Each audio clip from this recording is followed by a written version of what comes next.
Praka Zubaidi mengalami luka tembak pada bagian wajah di hidung sebelah kanan tembus di bibir atas sebelah kiri, yang juga menyebabkan mata sebelah kanan mengalami kebutaan. Gimana masalah untuk dari aspek plastiknya gimana? Yang utama adalah mata, wajah, dan skapula, dokter. Dari segi bedah plastik wajah didapatkan fraktur disebabkan oleh peluru pada maksila kanan, nasal yang hancur, kemudian pada maksila kiri juga, dokter. Dan didapatkan luka pada wajah superficial, pada kulit. Rencana dari bedah plastik, besok kami lakukan debridement pada luka, kemudian dibersihkan, mungkin dijahit ulang, tapi utamanya kami reposisi hidungnya agar bentuk hidungnya normal kembali, dokter. Jadi ada 3 tindakan ya, mata dari bedah plastik sama THT, terus dari ortopedi untuk eksplorasi dari serpihan itu, ya. Siap. Nanti tentu kita akan persiapkan dengan baik supaya pelaksanaan operasinya safety. Ya, jadi 6 hari setelah kejadian, jadi pasien ini terkena tembakan, dibawa ke puskesmas terdekat. Nah, di situ dilakukan penjahitan sementara, istilah dalam bahasa kedokteran adalah jahitan situasi. Nah, ini cukup bagus untuk kondisi di lapangan gitu. Lalu kan dibawa ke rumah sakit sana, baru dirujuk ke RSPAD. Kebetulan saya yang pertama kali menangani di RSPAD setelah pasien dievakuasi dari Timika Papua. Kemudian kami dari tim bedah plastik periksa dan kami melihat bahwa sebetulnya untuk kondisi pasien ini saat itu alhamdulillah stabil. Hanya ada beberapa gangguan fungsi dari wajah, fungsi pernafasan hidung, kemudian fungsi penglihatan mata yang terganggu. Kemudian setelah kami asesmen ulang, setelah kami periksa seluruh pemeriksaan, baru kita operasi.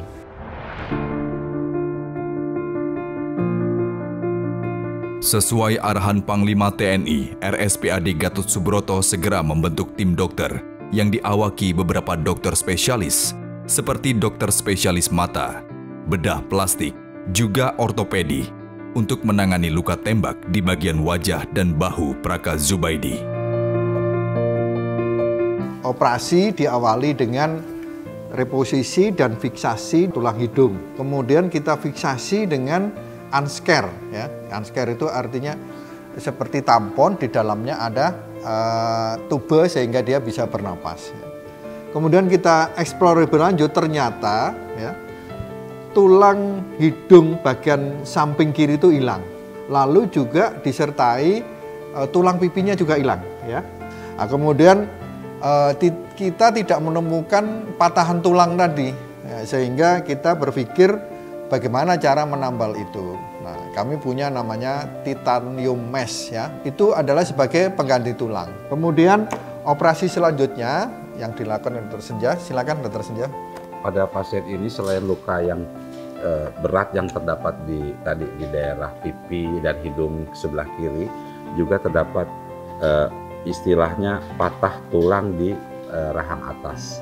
Terdapat pecahan patahan yang tidak seperti biasa karena ini terkena peluru, berbeda dengan kecelakaan yang lain. Jadi di sini sebagian besar tulang rahangnya hancur, termasuk juga gigi-giginya. Setelah tadi dibuang tulang-tulangnya dan sisa giginya, akhirnya bisa kita tutup secara keseluruhan. Selanjutnya untuk penutupan kulit dijelaskan oleh Dr. Alek. Baik, kemudian selanjutnya dari dalam kami kemudian fokus pada anatomi luar, yaitu luka-luka pada wajah pasien. Kami melakukan pembersihan jaringan mati dan pembuangan jaringan mati pada hidung dan bibir. Kemudian setelah itu kami melakukan penutupan defek dengan local advancement flap, yaitu kami mengambil jaringan sehat di sekitar luka, kemudian kami dorong jaringannya dan tarik jaringannya sehingga luka dapat menutup dengan baik pada hidung dan bibir. Kemudian untuk kondisi pasien pasca operasi, pasien saat ini sudah sadar baik dan dapat bicara dengan baik. Kemudian untuk tanda vital semua dalam batas normal dan pasien tidak ada demam. Kemudian selanjutnya akan kami lakukan perawatan dan pengobatan hingga luka pada wajah dan flap sembuh.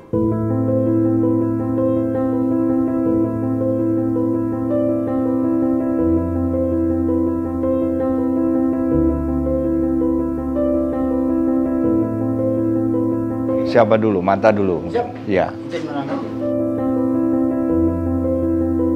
Setelah saya lakukan pemeriksaan, ternyata untuk fungsi penglihatannya sudah hilang. Ya, ini mata yang terkena sebetulnya mata dua-duanya kena, tapi yang paling parah adalah yang kanan. Kalau yang kiri itu hanya seperti kesentuh sepian saja, tidak sampai masuk ke dalam bola mata. Untuk yang kanan itu nembus sampai masuk ke dalam. Nah, yang menyebabkan penglihatannya kabur atau tidak bisa melihat materialnya, kemudian saraf retinanya, juga ada gangguan di saraf salurannya sehingga sensasi penglihatannya tidak muncul alias gelap.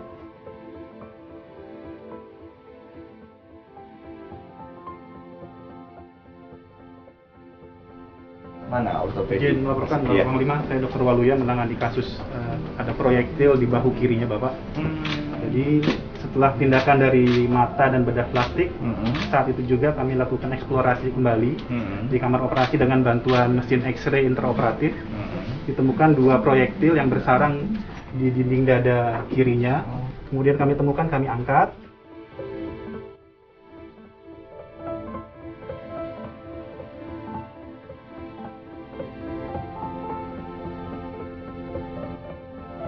Oke, jadi Zubaidi berada di rumah sakit yang dokternya sangat lengkap ya. Semua bagian sudah berusaha yang terbaik untuk memperbaiki dan menyembuhkan Zubaidi ya. Yang penting Zubaidi udah harus mulai menerima ya. Siap. Oke, terus habis penyembuhan nanti, Zubaidi akan saya pindahkan. Siap. Nah, jadi supaya lebih nyaman lah. Nah, mungkin yang paling pas, pokoknya yang paling dekat mungkin dengan keluarga, gitu. Siap. Sehingga nggak menyulitkan dan di satuan apa. Tapi saran saya nggak usah lagi di satuan tempur. Siap. Oke? Siap, Pak. Ya udah, cepat sembuh. Siap. Oke? Terima kasih. Ya, pokoknya Zubaidi harus tetap semangat ya. Siap, semangat. Tetap bisa. Nanti Siap. bisa sekolah lagi, Siap. gitu. Siap.